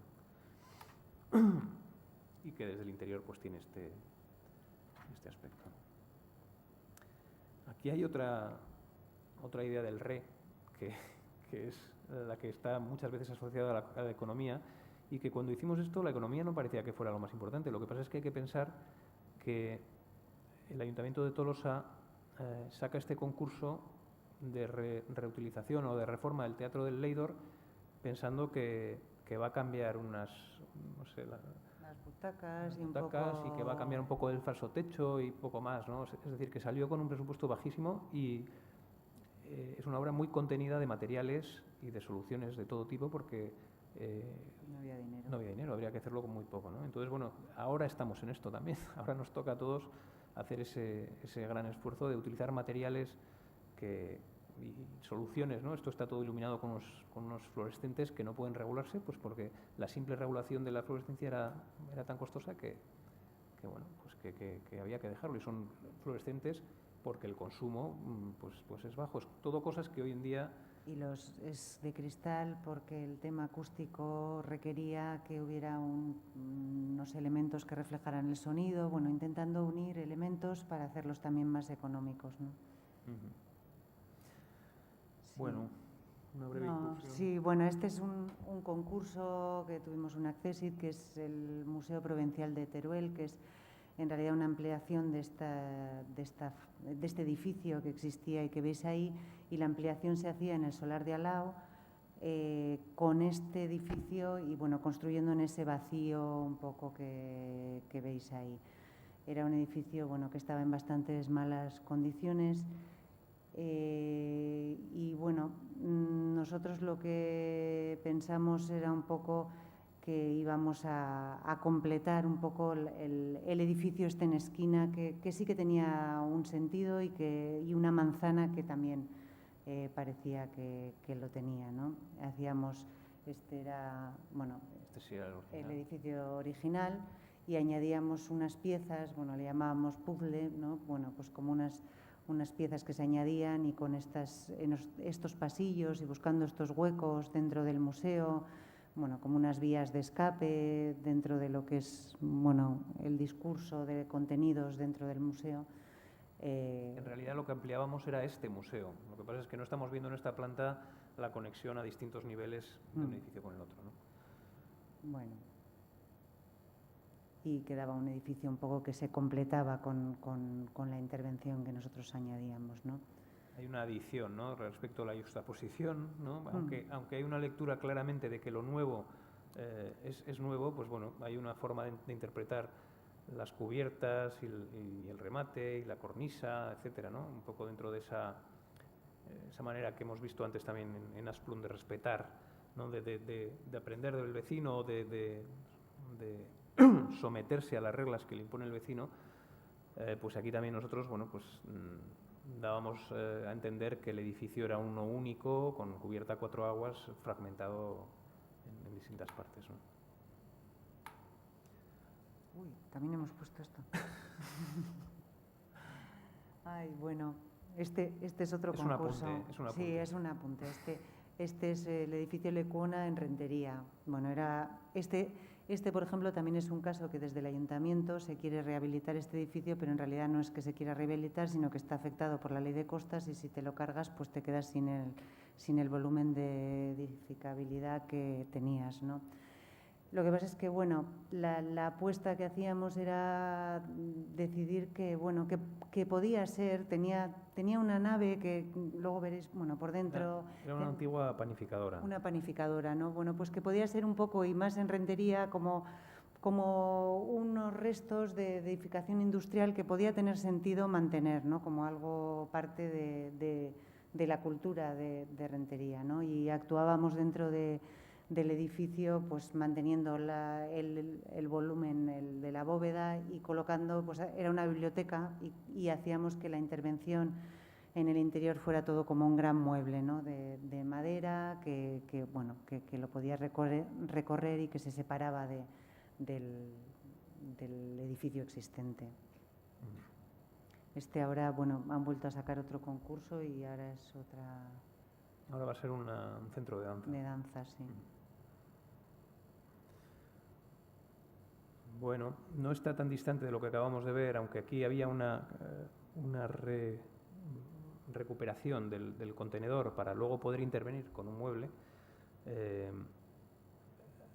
pero como concepto, ¿no? Esta idea de que por un lado está el contenedor y por otro lado la novedad está en la construcción, en la pequeña arquitectura que se construye en su interior, pues era la solución que planteábamos para Tabacalera en el concurso de Tabacalera, ¿no? Del Centro de Cultura de Tabacalera. Nosotros dábamos por buena la estructura de muros de Tabacalera, incluso pretendíamos que quedara con el aspecto que tenía, e íbamos interviniendo puntualmente en distintas zonas, pero fundamentalmente en una de las crujías que vaciábamos para poder dotar de sentido a todo el conjunto, ¿no? A este gran vacío se accedía y había una serie de niveles y de cuerpos que iban desplazándose en altura, que iban creando una secuencia de plataformas que nos permitían acceder a todo el resto del programa que habíamos distribuido por el resto del edificio. Era como el gran plató de televisión, bueno, donde las cosas ocurrían, sí. Exteriormente a este edificio nosotros entendíamos que había que borrarlo, que tenía... De alguna manera había que conseguir que tuviera una nueva presencia, porque nos parecía que un centro de cultura, como se pretendía, pues tenía que tener una impronta y una imagen clara en la ciudad, pero al mismo tiempo pensábamos que este edificio no tenía más valor que el de contener estos espacios tan sugerentes como los que pues, hemos disfrutado durante mucho tiempo mientras ha estado en dudas de qué se iba a hacer con él, ¿no? Ha habido unas exposiciones fantásticas en unos espacios que ya jamás vamos a volver a conocer, ¿no? Porque ya han sido derribados. Entonces, nos parecía que el interior tenía mucho valor y en cambio el exterior podía ser reutilizado, podía renovarse, reactivarse con un tratamiento que le llamábamos de aislamiento gráfico, porque lo que hacíamos era pintarlo todo de negro para borrar cualquier connotación y permitir que esto funcionara como un fondo de cosas que iban a ocurrir, de carteles que se iban a colgar, de performance que pudieran ocurrir lo texturizábamos un poco con unas letras, ¿no? Y de esta forma borrábamos las ventanas que nos interesaba tapiar, pues aparecían tapiadas y las que no, pues no, ¿no? Y este es el gran vacío sobre el que poníamos el acento y que era en el que todo ocurría, ¿no? Como decía antes Rocío, pues era el gran plató de esta intervención que iba pues desarrollándose a distintos niveles y nos iba permitiendo distribuir a la gente en distintas partes del programa, ¿no? Y bueno, nos parecía que iba a ser un espacio fantástico, dramático, ¿no? Con toda esta altura, un espacio en el que poder disfrutar realmente de la gran dimensión de estas salas, ¿no?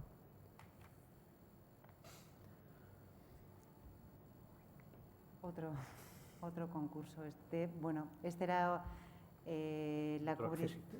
la cubrición de una plaza de toros.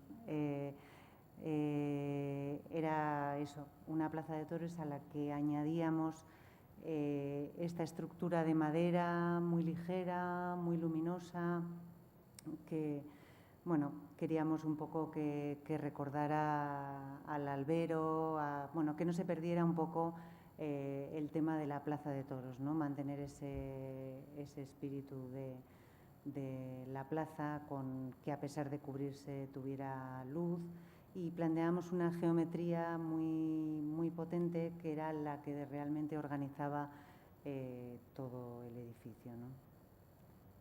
Este era un poco el plano de emplazamiento. Y aquí se ve un poco, bueno, la estructura que está marcando, bueno, continuamente los planos, los accesos, las fachadas y todas, sí, las vigas que van a parar al centro y que hacen, bueno, que construye el vacío, ¿no?, que dejamos en la Plaza de Toros. La plaza era la que nos daban, o sea, el graderío estaba hecho con su propia estructura y todo lo que hacíamos nosotros se superponía a lo existente, ¿no? Y nos preocupaba, como comentaba Rocío, esta idea de cubrir una plaza de toros, ¿no?, que parece una cosa pues como cubrir un frontón. Un frontón o se hace cubierto de partida, o cualquier frontón que haya sido creado en relación con un espacio público, ¿no?, en relación con una plaza, el cubrirlo siempre es un error y es algo que... Bueno, el carácter, ¿no?, el carácter como más alegre, ¿no?, de la Plaza de Toros, ¿no?, el cubrirlo realmente es como una cosa un poco ya... No lo sé, Convertir en un interior una plaza de toros, sí, pues parece algo sí, contradictorio. Entonces, estábamos muy preocupados de que la percepción fuera realmente de que no estabas en un interior, ¿no?, que siguiera llegando la luz y siguieras bien disfrutando del cielo, ¿no? Y de ahí esta sugerencia de esta estructura tan ligera, ¿no? Y un poco, bueno, pues la plaza casi, bueno, no se tocaba, no se llegaba a tocar, ¿no? Todo pasaba un poco por encima. Sí, este es otro concurso, bueno, además muy de idea, que era, bueno, la intervención en el Palacio de Goicoa para ampliarlo, porque tenía necesidad de más oficinas. Bueno, actuábamos sobre un edificio que realmente estaba sin acabar, sin rematar, en un lugar muy comprometido y muy especial, ¿no?, al lado del Náutico, y con una presencia muy importante desde la bahía, ¿no?, porque es totalmente fachada de la bahía. Y un poco, bueno, la actitud aquí fíjate, bueno, antes hemos hablado, ¿no?, de aquel levante de Ridolfi, de levante de Reyes Católicos, mirábamos intervenciones de Nouvel, ¿no?, y al final decidimos actuar otra vez con una cubierta ligera, ¿no?, que fuera como de materiales parecidos a lo que era la pasarela del Náutico, que apareciera como volando y que se despegara, pero que a la vez rematara este edificio, ¿no? Y bueno, el resultado era que era, bueno, pues una cubierta que tenía un poco vida propia y que crecía, y que también era una cubierta sobre la que podías llegar a pasear o podrías llegar a estar, ¿no?, y tendrías otra visión de la bahía y de San Sebastián. Es una idea sin desarrollar, porque este concurso era 2 vueltas y con los croquis iniciales te seleccionaban, ¿no?, y nosotros no nos seleccionaron, por eso está simplemente apuntado, ¿no? Era la idea previa con la que se decidía si podías pasar a la segunda fase, ¿no? Y bueno, había esta preocupación de cómo se amplía un edificio histórico con un nuevo volumen sin que aparezca, ¿no? Pues nosotros pensamos que tenía que aparecer, pero hacerlo de una manera coherente con el edificio sobre el que se posaba, no muy lejos de lo que hemos dicho antes de Reyes Católicos, ¿no?, pensando que, bueno, que esta nueva cubierta remataría el edificio, pues de una forma que nunca había sido rematado, ¿no?, que digamos que era compatible lo que nosotros colocábamos sobre el edificio con el propio edificio, ¿no? Bueno, más Vamos a acabar, ¿no? Ya no podemos más, ¿no? Esto es la Escuela de Informática, que después de hacerse un concurso para modificar su fachada con una serie de ingredientes, entre los cuales estaba la propia renovación estética, ¿no? Buscaban otra imagen para la escuela de informática, y también estaba la necesidad de, entre las necesidades más claras que proponían estaba la de protegerse del sol, ¿no? De una forma que no fuera pues bajando las persianas, etcétera, ¿no? Y bueno, después de hacerse un concurso y de que hubiera un ganador, hubo un acuerdo entre los profesores de que preferían que no se gastara el dinero en la fachada. Lo cual parece muy razonable, Es ¿no? muy razonable, sobre todo visto en la situación actual en la que estamos, ¿no? Bueno, en todo caso, nosotros proponíamos, bueno, pues una operación similar a la que acabamos de ver con la Plaza de Toros, ¿no? Que, bueno, una nueva envolvente que se superpone a lo existente con sus propias reglas y su propia geometría, que establece pues una nueva imagen y que permite matizar allí donde resulte interesante, donde resulte necesario, pues el sol, las vistas. Bueno, esto también era un apunte, es un proyecto de concurso que simplemente ilustra una idea, ¿no? Pero bueno, también tiene que ver con el uso de la madera, que durante un tiempo pues nos ha interesado, nos ha parecido que era una opción interesante, ¿no? Desde el punto de vista de la sostenibilidad y de los recursos, y parece que está penalizada por otras partes, porque sigue siendo un elemento que las normativas, pues por un lado o por otro, le exigen mucho, y económicamente, y el mantenimiento de la propia madera pues es un elemento delicado, pero bueno, pues está costando que entre más de lo que nos hubiera gustado, ¿no? Y bueno, y esto ya para acabar. Para acabar, ¿no? Para acabar, No, sí. esta obra la conocéis muy bien y es... No, esto... es decir, de la plaza, es la Plaza de los Fueros, y yo sí que me gustaba que estuviera aquí porque esta sí que es una restauración científica, la única que hemos hecho en nuestra vida, ¿no? Porque aquí con lo que nos encontramos es con que el Ayuntamiento de Vitoria tiene la buena idea de acudir al estudio de Peña-Ganchegui para restaurar una obra de Peña-Ganchegui que entiende que está mal mantenida, que el propio Ayuntamiento de Vitoria piensa que está sufriendo una degradación, que ha sufrido una serie de intervenciones que le han restado la calidad, ¿no? que han hecho que no luzca como el primer día, y esto hay que decirlo, de una plaza que estaba mucho mejor conservada y que apenas había tenido intervenciones si lo comparamos con la Plaza de la Trinidad, ¿no? de la que celebramos 50 años, ¿no? Y bueno, esta sí que consistió en un trabajo de dotar de lo que no tenían la plaza, o de los aspectos que más carencias tenían, ¿no? Por ejemplo, aquí hay un elemento que se eleva porque no cumple la normativa, y hay un riesgo de caída real, pero se hace dentro de la propia estructura de la grada. Hay bueno, recuperar estos lucernarios. yo creo que lo mejor es que seguramente si vais a Vitoria, pues no parece que nadie ha intervenido en la Plaza de Vitoria, sino que simplemente está mejor y tiene una iluminación mejor, y bueno, pues el acceso a la escultura la escala es original posible, y bueno, pues los alcorques funcionan, y la iluminación pues está también adecuada al sitio, en fin. y es una obra anónima. Chillida y de Peña. Vale, y para terminar, porque como todo esto muchos de vosotros, la mayoría ya lo conocéis porque estamos en familia, al final habéis venido los de siempre, lo cual se agradece pues infinitamente.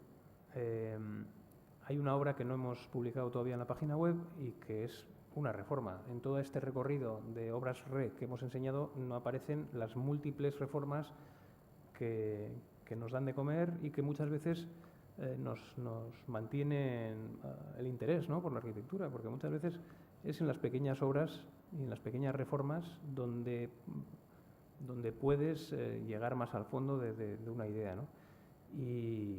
Y en este caso, bueno, pues la última reforma que hemos hecho la hemos traído, ya que, como decía, no la tenemos ni siquiera publicada, y es estamos viendo el estado previo, típico piso, como habréis visto muchos, ¿no? Que no tiene más interés que era una estructura que no estaba mal. Era una estructura muy clara, era un piso muy exterior, con una organización pues que tampoco sospechosa de estar mal planteada. Y dentro del RE, pues uno qué hace, ¿no? Uno lo tira todo y vuelve a empezar, o aprovecha parte de lo que tiene. Bueno, pues en este caso se aprovecha mucho de lo que existe y se transforma todo, ¿no? Sí, se decide mantener todas las habitaciones y la parte de los cuartos de baño, a los que simplemente, bueno, pues se pinta y se hace muy poca cosa. Y en cambio se interviene en la zona del salón y de la cocina y se intenta hacer bueno, pues una distribución que haga, bueno, que dé mucha más luz al piso y que lo haga más versátil, más amplio. Estaba un poco como compartimentado, sobre todo más luminoso, ¿no? Y se hace con un mecanismo que son, bueno, pues lo que siempre quiere todo el mundo en los pisos, que son los armarios. Que cuantos más mejor, pues todos los tabiques que se eliminan se sustituyen por armarios que van haciendo las funciones de vestidor, de cocina, que separan el salón del hall y que organizan y abren y cierran esas dependencias, ¿no? Y que a pesar de tratarse de una reforma de una vivienda, pues vuelve a tener un carácter similar al de la intervención con una pequeña arquitectura, ¿no? Con una arquitectura de pequeña escala, en este caso este complejo de armarios, dentro del contenedor existente, que era el resultado del vaciado, ¿no? Del vaciado de lo que no nos interesaba, ¿no? Y bueno, pues un recorrido por el piso y por la reforma hecha, ¿no? Aquí estamos en el vestíbulo y estamos viendo el efecto de los armarios, el estar al fondo. Aquí un pequeño estudio junto a la entrada, que desaparece, ¿no? Con unas puertas correderas, y pues esta idea de esa arquitectura de pequeña escala que antes decía, muy elemental, muy básica, construida con un carpintero, pues como tantas veces nos toca hacer, ¿no?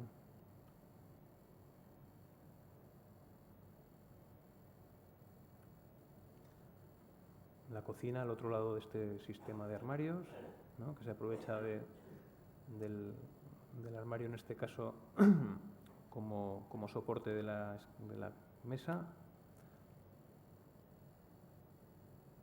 y el armario que no llega al techo para, bueno, pues para dar continuidad, pero también para explicar esa idea de haber intervenido con un nuevo mueble, ¿no? Con un elemento que se despega del contenedor.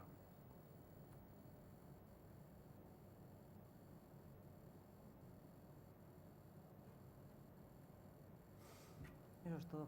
Y esto ha sido todo. Muchas gracias.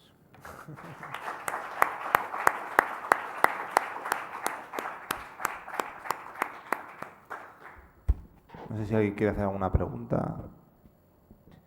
Nadie puede más. Te ibas a hacer.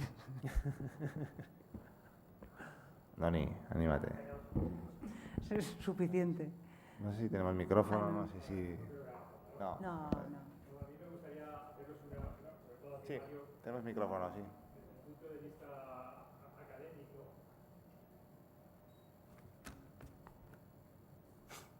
¿de qué manera? No lo has entendido, creo, ¿no?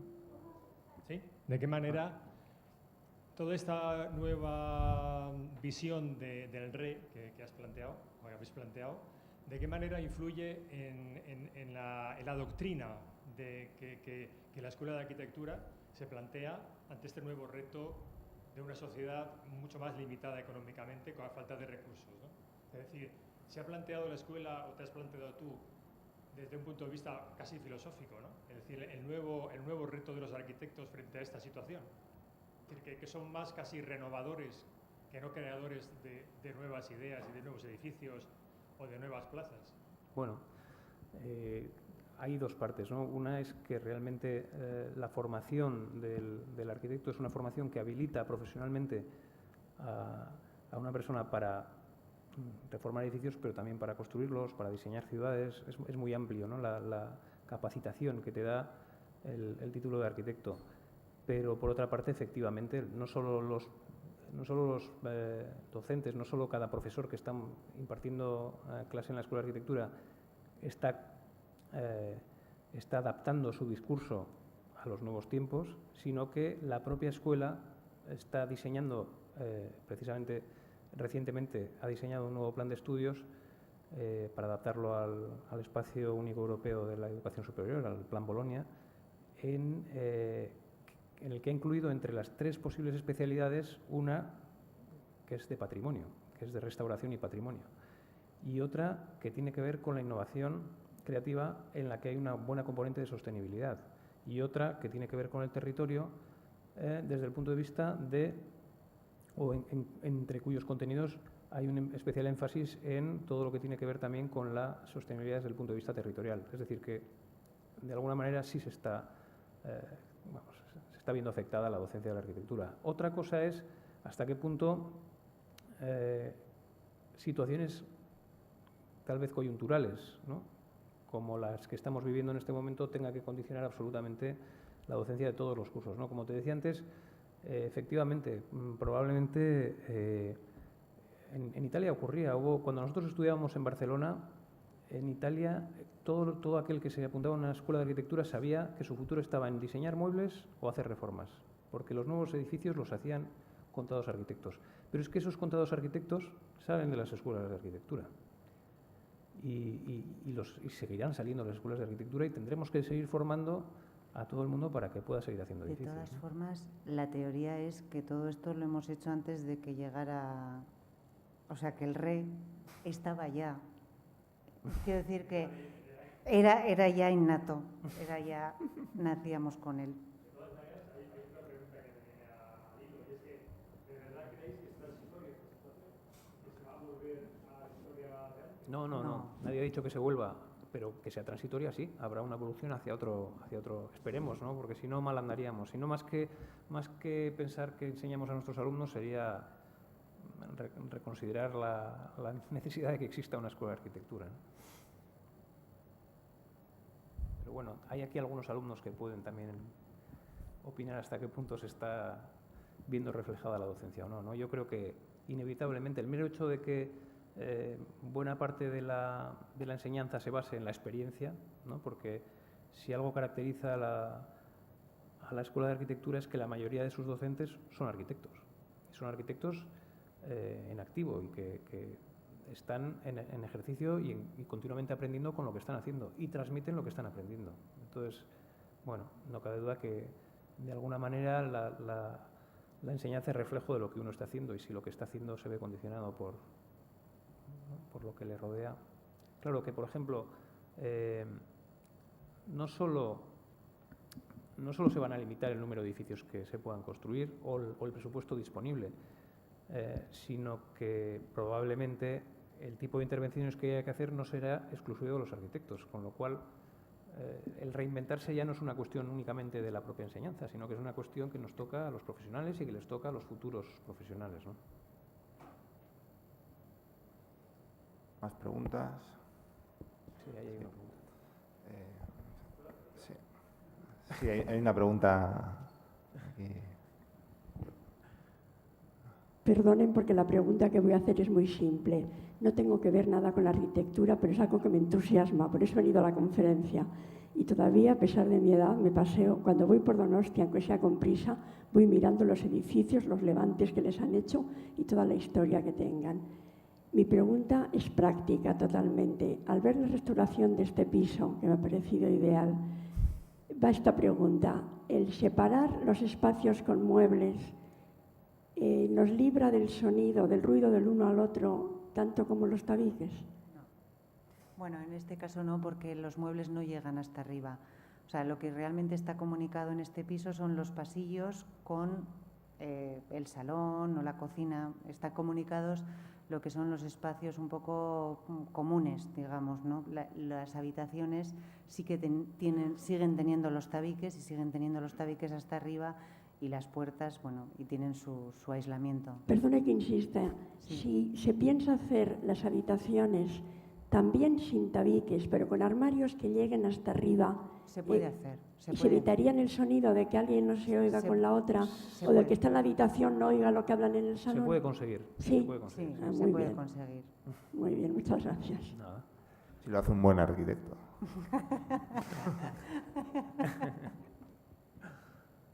¿Había una pregunta más?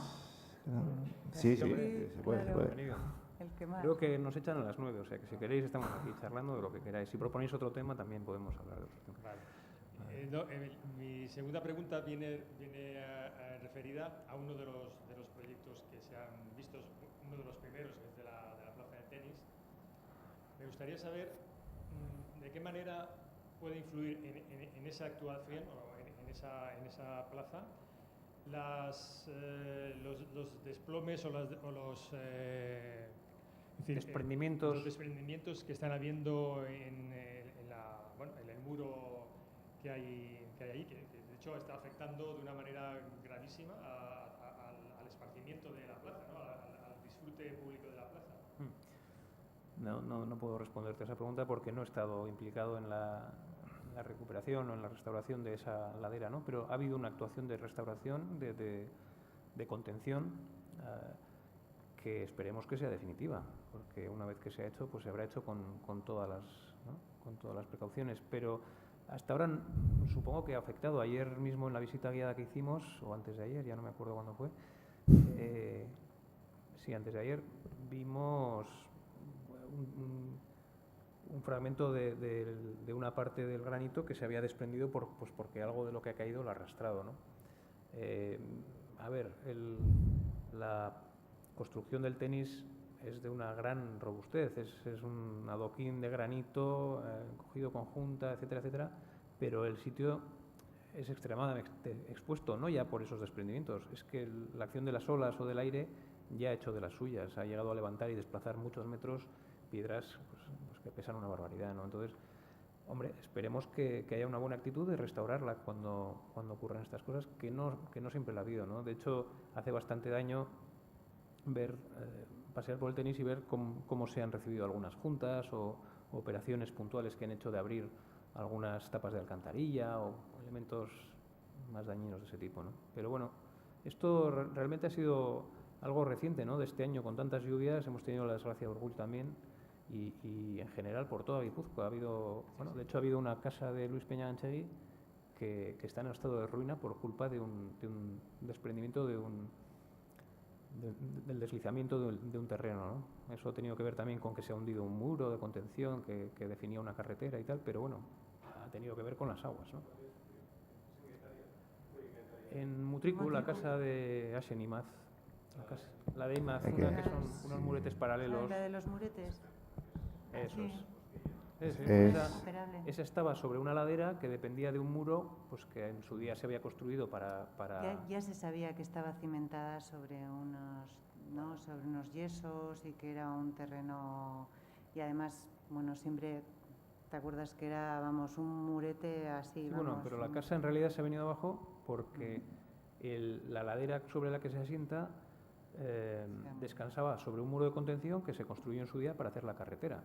Y ese muro se ha venido abajo. Se ha hundido 1 metro, ha sido una cosa un poco especial porque se ha hundido 1 metro en vertical. Y claro, al desplazarse en vertical ha arrastrado la tierra y la casa se ha ido con ella. No ha llegado a caer al suelo del todo, pero está afectada de arriba abajo. O sea, es irrecuperable. Sí, podéis hacer las preguntas en el micrófono porque nos ven por todas partes. Nos escuchan. Yo en realidad sí tenía una pregunta, pero me la ha quitado él, que era la de... Bueno, la voy a cambiar un poco. Lo de la situación transitoria que habéis mencionado era a ver si no creíais, que bueno, está relacionado obviamente, es casi la misma pregunta, pero que la situación transitoria no es esta, sino la de antes. Porque parece ser, y viendo las obras de Luis, que los 30 millones en granito y los adoquines de la Plaza de la Trinidad y tal, que la situación normal histórica, yo no lo sé, pero sí, la situación normal es la de Re y la situación anormal o transitoria es precisamente la que ha pasado. Pero como esa pregunta ya la han hecho, voy a preguntaros sobre a ver qué opináis sobre que se cubra la Plaza de la Trinidad, que parece ser que es la pregunta del mes. Que es la pregunta del mes. Y como nadie la ha hecho, pues la hago. Bueno. Yo es que ya he contestado esta mañana a esa pregunta a los periodistas y, bueno, justo antes explicaba que en realidad La he contestado con pena porque hoy celebrábamos los 50 años de la Plaza de la Trinidad y realmente esta mañana queríamos contar otra cosa. O sea, lo que queríamos contar era que es una plaza que está maltratada, que nadie le ha dado la importancia que tenía, que se ha intervenido sin ningún criterio, por supuesto sin ningún arquitecto. Bueno, en algún caso sí que luego ha venido el arquitecto, pero bueno. Pero evidentemente esta pregunta ya nos la hizo en su momento don Elorza y le dijimos que no podíamos cubrir el frontón de la Plaza de la Trinidad porque la respuesta era que no se tenía que cubrir. O sea, yo creo que ya estaríamos bastante en contra de casi todos los ejemplos de frontones cubiertos que existen por el País Vasco como grandes errores de la historia, sobre todo en plazas, en frontones que han funcionado dentro de plazas que son espacios pues de otro tipo. Evidentemente tiene un frontón y tiene una función, pero es una plaza y lo que se convierte es en una caja y por lo tanto, bueno, en vez de ser un espacio vacío es un espacio lleno y en ese caso, además, en el de la Plaza de la Trinidad haría muchísimo daño porque una de las operaciones más importantes era bueno, el cambio del perfil del frontón para incorporar la trasera de Santa María a la plaza y hacer con ello que la plaza fuera aún más rica, ¿no? Y eso sin entrar en otros temas más funcionales como, bueno, digo, del Festival de Jazz, que también se queja porque eso no debería darse. Yo creo, lo que les explicaba a los periodistas es que creo que esa pregunta de si, es decir, si podemos hacer un polideportivo en la Plaza de la Constitución, nadie se lo preguntaría, ¿no? Ni podemos poner porterías en la Plaza de la Constitución y jugar a baloncesto que se quitan y se ponen y en Alderdieder también un frontón cubierto que lo necesitamos mucho. Pues esa es la respuesta, ¿no? Pedro. O no, Javi. No, me sé los nombres ya porque... Yo un poco para volver a lo que habéis contado, me gustaría saber un poco, en plan cotilla, en la puesta en valor siempre las preexistencias que hacéis en los proyectos que habéis enseñado, quería saber si, bueno, imagino que dependerá del proyecto, pero quería saber si es un proceso, digamos, previo al desarrollo del proyecto o el proyecto puede hacer que esa valorización de las cosas que hay, o sea, que cambie, o sea, que, no sé si me explico, si es una decisión previa que decís, esto lo valoramos, vamos a mantenerlo, y eso se mantiene durante el proyecto, o el proyecto guía un poco qué cosas tienen valor o no. Yo pienso que normalmente la decisión sobre la preexistencia sí que es previa. Puede que haya una pequeña modificación, pero yo creo que la decisión y el concepto es previo. Otra cosa es que el proyecto siempre cambia en su desarrollo, ¿no? Y te va pidiendo unas cosas u otras. Pero la actitud o el concepto, ese yo creo que no. ¿Más preguntas? Sí. Sí. Yo vuelo sobre la Trinidad un poco más, ¿eh? Yo no lo he preguntado porque mañana es una conferencia en San Telmo. No, da Iñaki Uriarte. Ah, no dais vosotros. Esto es en exclusiva. Pero hay polémica, o sea, lo que se quiere es ir ahí a discutir. Vale. A mí lo que me parece un poco increíble es que 50 años después todavía la ciudadanía, la gente, no haya asumido que la Plaza de la Trinidad es uno de los grandes espacios urbanos de la ciudad. Parece increíble, porque es de los espacios más ricos que tiene la ciudad. Tampoco sé muy bien, y esa es una pregunta, cómo está a nivel de catalogación y hasta dónde se podría llegar en el ámbito de la protección de la plaza con una catalogación, digamos, máxima, no sé, nivel 1. Eso por un lado. Por otro lado, claro, porque es que el maltrato... Bueno, yo no sé qué queda, bueno, sí sé lo que queda, pero vamos, de la plaza original, pero es que prácticamente ya es que queda graderío. Sí. Y el frontón. Y el frontón sin cubrir. Bueno, sí, el frontón sin cubrir, pero bueno, el frontón, en fin, ya le han quitado también la piedra del frontis, en fin, han hecho lo que han querido, ¿no? Porque no vamos a hablar también de la aparición del nuevo Museo de San Telmo como aparece hacia la plaza, ¿no? Porque esa es otra. O sea, ¿cómo se ha podido hacer semejante chandrío, por usar una palabra suave? En fin, cerrar el Bolatoki, han puesto canastas de baloncesto, en fin, bueno, no sé, es que vale para todo, ¿no? Sí. Entonces, volviendo a la pregunta, ¿cómo se contempla el tema de la protección, del grado de protección en la Plaza de la Trinidad?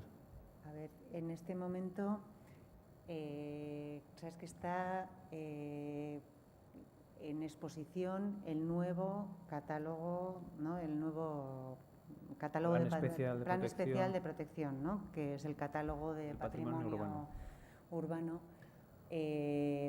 Está en periodo de alegación. Bueno, han cerrado ya el periodo de alegaciones y ahora tiene que contestar el ayuntamiento a esas alegaciones. Existía en este momento está catalogada en grado 4, lo cual, pero es que de todas maneras es absurdo porque ya la catalogación, ya existe un problema con la catalogación, porque la catalogación hace referencia a fachadas y forjados. Entonces, cualquier catalogación de un espacio público es que queda fuera, y eso que, fíjate, en este caso podían haber catalogado las fachadas. De definición en la catalogación, ¿no? ¿Hasta dónde llegas? Bueno, ese ya es un problema, está obsoleto, porque existen otros espacios que se deberían catalogar y que deberían seguir otros criterios, no el criterio de un edificio. Eso para empezar. Pero el nuevo catálogo lo descataloga, lo mismo que la Plaza del Tenis y lo mismo que tantos y tantos edificios, porque bueno, realmente esto ha sido una cuestión que no se entiende. O sea, Luis S. ganó un concurso para hacer la catalogación, catalogó una serie de edificios, nunca se llegó a aprobar ese catálogo y en un momento dado el ayuntamiento decide encargar a los técnicos del ayuntamiento, Juan María Echeverría, Elena Rue, Carmen López, Iriondo y otra chica, rehacer ese catálogo. Y el primer criterio es que, te voy a decir, solamente están catalogados edificios que tengan más de 50 años. Como entonces la Plaza de la Trinidad todavía no había Todavía no cumplido los 50 tenía, años. está fuera. Ahora, pues a ver si hay suerte y la meten. Que esa es porque parece ser que, mira, Foster tiene edificios catalogados, pero eso nunca pasaría aquí en San Sebastián porque nadie reconocería un valor de un edificio de Foster porque no tiene más de 50 años. Es decir, pues no existe un criterio de catalogación. O sea, se ha sacado un montón de cosas. Bueno, luego está, decir, perdona, esto es a nivel municipal, pero luego está el Gobierno Vasco. El Gobierno Vasco sí está estudiando la declaración de bien cultural de toda la parte vieja. Y dentro de toda la parte vieja estaría la Plaza de la Trinidad. Pero a pesar de ello, contempla que se incluya la Plaza de la Trinidad con una ficha específica, o sea, que haya una protección específica para la propia plaza, además como la hay para otros edificios y otros ámbitos, ¿no? Pues Pablo, ya sabes, subversiones urbanas, pintura, pancarta y volvemos a los viejos tiempos. No sé si hay más preguntas, ¿no? Pues nada, yo quería agradecer a María, a Rocío, que se han tomado tan en serio el tema del RE y bueno, y luego destacar que, bueno, se ha hablado de que la sostenibilidad nos obliga a volver a la sensatez, a los arquitectos de alguna manera. Y bueno, luego me gustaría destacar cómo con este con esta recuperación, rehabilitación, reactivación, se genera arquitectura contemporánea como tal y eso me parece un valor. Muchas gracias. Bueno, muchas gracias a vosotros.